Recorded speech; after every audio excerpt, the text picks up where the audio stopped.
Rugby Academy Ireland have announced a launch of their women's under-20s representative team, and unlike their male counterparts, female rugby players don't have the opportunity to participate at that grade. And so the idea here is to foster player development and provide high-performance coaching. And one of those high-performance coaches, I'm delighted to say, joins us on the line this morning, Jenny Murphy. Good morning to you, Jenny. Good morning. How are you guys? Skills coach. So what's the proposition here, and what's the gig? Well, essentially, there's no. We're the only. Ireland are the only Six Nations side that doesn't have an under-20 women's team. There's a gap there. It needs to be filled. And Rugby Academy Ireland are like, right, let's go ahead, let's do it. There's a gulf there. There's a huge drop-off rate for players that are going from underage or under 18 up to senior level, and we want to kind of keep those players involved and stay in the game. So we're gonna give this a crack and see how we get on. Yeah, why are the IRFU was the first thing that struck me when I read about it yesterday. Why the IRFU aren't filling this gap? Oh, your guess is as good as mine. I'm not too sure. It's a pity. I think it's a great opportunity, but women's rugby in this country has been in this position before. The women's team weren't always under the branch of the IRFU. They were they were on their own for a while. So instead of just kind of waiting around and asking, just do it ourselves, and hopefully in the future we'll come on board and something will be done for young adults that want to kind of progress on through pathways, because there's no real clear pathways for a women's player in this country. If you're a boy and you go online and you look up your pathways, you can clearly see, how to get from minis to an international jersey. You can see the clear pathways. And with girls, it's a little bit, there's gaps. There's gaps there, which is a pity, because we've got some really talented players here. So we're hoping that this is something that can really, keep girls in the game, have a bit of fun, learn something as well, and progress on to the next level. Yeah, like it does suggest that the IRFU, and I appreciate that that's not your starting point on this, but the IRFU don't take any level of women's rugby serious if they're not committing to put the pathways in place to provide the talent to eventually get through to the senior side. Seems like a fairly clear indicator that they don't really take this thing that seriously. I guess, you want to be able to, you want any kid, whether it be male or female, when they're, picking up a rugby ball for the first time and they fall in love with the game, to see a very clear way of like, oh, this is how I could be, the next Catherine Dane or the next Johnny Sexton. There should be a limited amount of obstacles for that player to get to where they want to go. And obviously you've got a lot of hard work and talent and, to get to that level, but the structure should be there in order for you to be able to do that.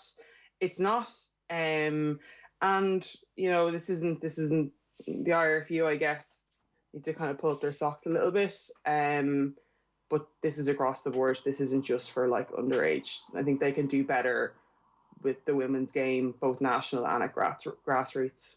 Yeah, I think, did I read somewhere there was like 3,000 youth players? That's the playing pot that you'll be looking to try and tap into. Yeah, and again, the numbers they're like, they could be a little bit above that or a little bit below, but they'd be around. There's a lot of girls that have played provincial under 18s that are now making the move to senior level, whether it's with AIL or trying to get onto the senior provincial side, which hasn't gone on this year because of COVID. But they're like, I guess there's just so much talent in this country there, and it would be such a shame if they were just kind of let go, or if you come up especially when you're that age, if you start playing senior rugby, a lot of the girls that you're playing with, they're late 30s, sometimes 40s even, and the physicality is so different, and that in itself can be extremely off-putting. It can be sometimes if you're not even physically strong enough to cope with that kind of pressure. and mentally it's stressful. Confidence can take a hit, and hopefully with what we're trying to do, it can basically just keep them in the game and get them playing, bumping up their skills even more, and then hopefully get a provincial jersey or an Irish jersey. But fingers crossed, that's the plan anyway. Yeah, and I presume looking at other sports as well, Jenny, like, because it's seen, like, there's umpteen players that have played for that the national team who've come from other sports, and GAA particularly. I presume when we look at the skills specifically aspect of it, I presume that's the most like for like. Yeah, there's a lot of girls that transfer there. Some actually really successful transfers are coming from hockey, but more so from Gaelic. I think all the girls in the squad in 2013-14, more than 75% of them had played Gaelic at some stage. So there is huge transferable skills there. And for the moment this year, we're just looking at girls that have experience of playing rugby. We're not going to be chucking them in at the deep end and coaching them from scratch and giving them contact skills straight away. We'd like them to have some taste of being on a rugby pitch, but further down the line, yeah, there's a huge talent pool for rugby players and for players in this country. It's just maybe hopefully we can take some of the Gaelic footballers and hand them an egg shaped ball and see what happens. Yeah. Well, look, it'll be interesting to watch. And I presume, like, getting them game time, or, like, can you replicate much of that on the training pitch, or, like, in terms of, I think it's the target is to play England at some point towards the end of the season. So, like, how much of that can you replicate in advance? Like, we can have in-house matches, training. Like, obviously, it's not ideal with COVID, so we're working around that. But the main thing is to get it up and running and see a certain performance from the girls that are involved. And as well as that, we want them to be playing with teams across the country. Like, there's teams down across provinces that have great coaches, really good players, and we want them to go back and play with them as well. So this isn't about keeping the players for ourselves. We want these women to be playing as much as possible, because when you're playing matches, it's like touching on your point, it's so much more valuable than constantly training in camp. Sometimes you just need that match fitness or that little hit. So we don't want to just be coaching them. We want to encourage them to go back to those senior teams and maybe bring some of the skills that we've hopefully taught them and pass it on. So it's spreading a little bit as well. Jenny, on a practical level, when you talk about the lack of a pathway for women trying to play rugby, how much of an issue does that become when you talk about specialist positions in the game, where you need to have it down at a certain age? If you're transferring from one sport and coming to rugby late, is there a chance that Irish players have been at a disadvantage, in the 2, 3, 9 and 10 jerseys? Yeah, those are they're really technical parts of the game. And even if you're coming from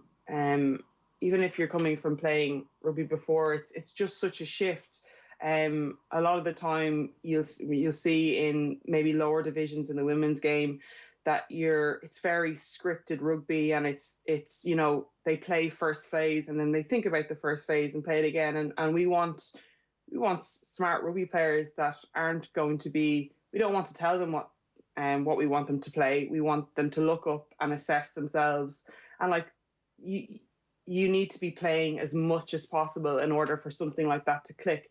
Even playing, and I put my hand up and be like, this isn't my area of expertise. But when you talk about front rows and particularly the tight head position, like that takes years. And then finally something clicks and you're like, I get it. You can be extremely strong, you can be extremely physical, but like it's such a difficult position to play in. And then when we're asking some of these players that have gone through to go up against 35-year-olds that are like excel in this position and have been here for a while and have maybe 2 or 3 stone on your opposite number, that's a huge ask. And it can be extremely daunting as well. So more game time. We want women to be playing as much matches as possible at a high level, because when we do ask them to play, those international games, it's instead of the jump being by 30-40%, we bridge that gap that little bit.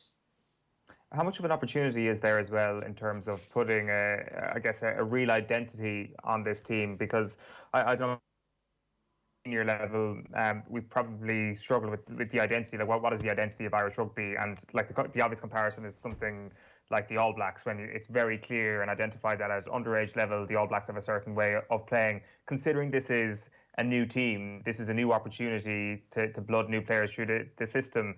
Is there a chance for you to say, right, we're going to play in the right way, and that system and that style of play is going to be something that maintains for the next couple of years, hopefully? I think coaches to a certain extent can have some say in the culture, but again, it's what players we have and what we're working with, and we'll work within that. But ideally, with Fiona Hayes and Ali Miller, who I'll be working with on the coaching setup, we want the women to enjoy and play the game. It's a game at the end of the day. I know we have ambitions for them to play at representative level, but like that doesn't mean that you don't have to play a big serious Six Nations game without a smile on your face. It's a pretty damn good place to be. So we want them to have a bit of crack, but also we want them to kind of back themselves a little bit. Sometimes the women's game can be a little bit conservative and we play it safe.